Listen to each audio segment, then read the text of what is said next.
So the NIH under scrutiny as lawmakers say it orchestrated a conspiracy at the highest levels to hide public records on the origins of the pandemic.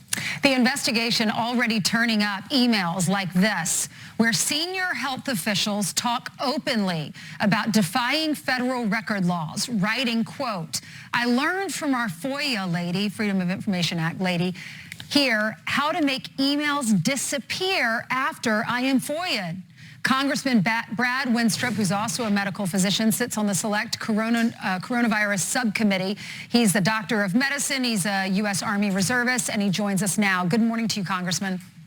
Good morning. Thanks for joining us. So you open up this investigation. You find a lot of jarring things. Tell the audience what you found, what stuck out.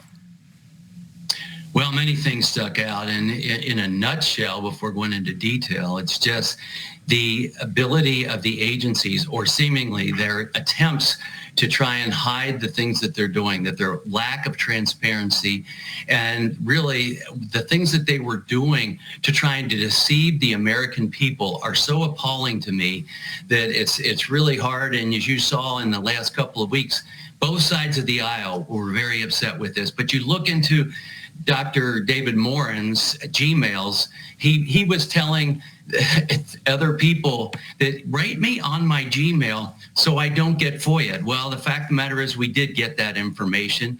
But, you know, we wrote NIH 3 times last year to get documents, and it took a subpoena in April.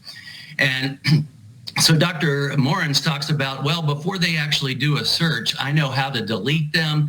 And if you misspell words, they won't be found. But the fact is, we still got them. And he was doing things that were so incredible and so revealing. When you see him saying that Tony Fauci's aware of what's going on, but he's making every effort to steer away from doing any damage to EcoHealth Alliance, who was just debarred by the federal government, and so is Peter Daszak, their president. Don't want to do any damage to EcoHealth Alliance, and therefore protect also NIH and NIAID. And he said things like, I believe that efforts are underway to protect you at EcoHealth Alliance.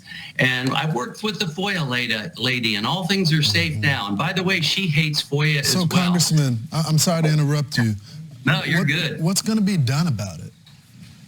Well, first of all, is there any criminal liability, which I think there should be? What we have asked in this letter right now, to taking the next step, is that we want a staff brief, at least, on the policies at NIH, on retention of documents, on transparency. What is their policy towards FOIA?